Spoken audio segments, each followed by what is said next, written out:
নমস্কার, আরও একটি নতুন ভিডিওতে আপনাদের সকলকে স্বাগত জানাই।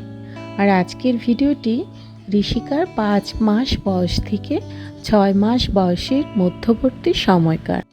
এখন তো ঋষিকা অল্প অল্প করে বসতে শিখেছে, তবে এখনও পুরোপুরিভাবে বসতে শিখেনি।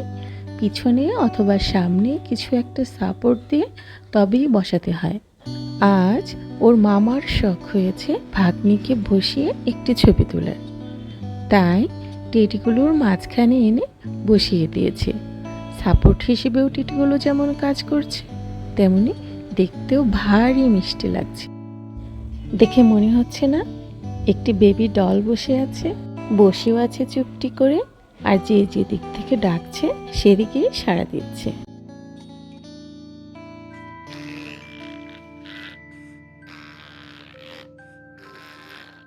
নতুন করে এই অভ্যাসটা আয়ত্ত করেছে, যখন শুরু করে আর তখন থামতেই চায় না। আবার এদিকে শিখেছে একটু হাসতে, নিজে মনেই কখনো কখনো হাসে, কখনো বা কেউ কোনো কিছু বললে তবেই হাসে।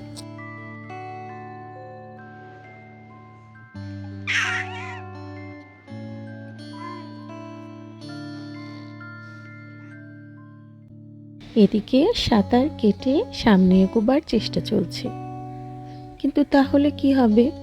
পা দুটো যে বড় অবাধ্য, সামনের দিকে কিছুতেই এগোচ্ছে না। কিন্তু উনিও হাল ছাড়ার পাত্রটি নন, বারবার চেষ্টা চালিয়েই যাচ্ছে। আর এইটি হচ্ছে ঋষিকার প্রথম খেলনা, মামা নিয়ে এসেছে। প্রথমে তো ভেবেছিলাম বুঝি খেলতে পারবে না, এখন তো দেখছি বেশ খেলতে পারে।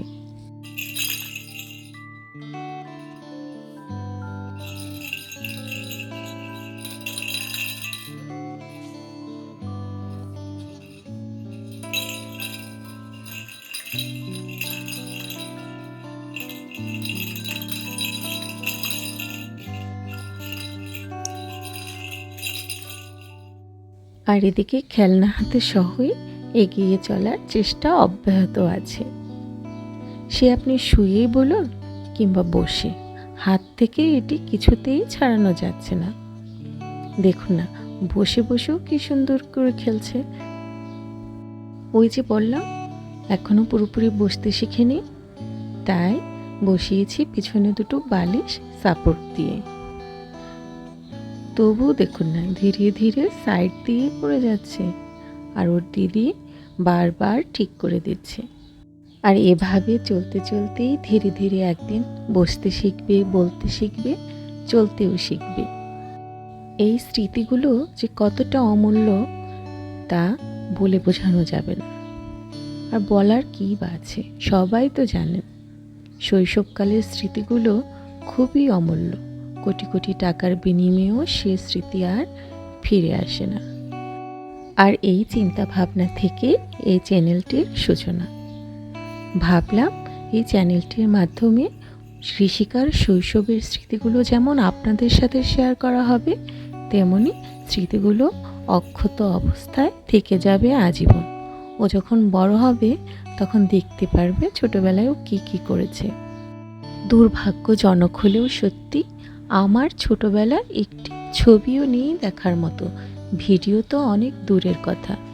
আর বড় হয়েছে এমন একটা যুগে আর এমন একটা পরিবেশে, তখন এই ছবি ওঠানোই বলুন বা ভিডিও করাই বলুন, এগুলোর প্রচলন ছিল খুবই কম।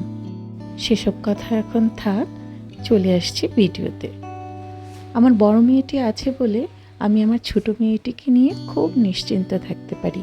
ওর কাছে দিয়ে যাবতীয় কাজকর্ম সেরে নেওয়া যায়। ও যেমন সুন্দর করে দেখে রাখতে পারে, তেমনি সাথে বসে বসে খেলতেও পারে। আর এও হয়েছে তেমনই, বোনের কাছে যত ভালোভাবে থাকে, আমি ছাড়া অন্য কারো কাছে এত ভালোভাবে থাকে না। এখন দিদি বসেছে ছোট বোনটিকে গিটার বাজানো শেখাবে বলে। খেলাই বলুন বা ঘুম পাড়ানো, বেশ দক্ষতার সাথে এই কাজটি আমার মেয়ে সম্পূর্ণ করতে পারে। এই ভিডিওটি আমাদের গ্রামের বাড়িতে করা। তখন আমার বাবা সদ্য প্রয়াত হয়েছেন, আর সে সময়ই ঋষিকা ওর মামার বাড়িতে প্রথম যায়। গ্রামের বাড়িতে বাচ্চাদের যেমন রোদে শুয়ে তেল দিয়ে ভালো করে ম্যাসেজ করে দেওয়া হয়, যতদিন ছিলাম আমার মা এভাবেই প্রতিদিন সকালবেলায় হালকা রোদে তেল ম্যাসেজ করে দিয়ে ওকে রোদে বসিয়ে রাখত।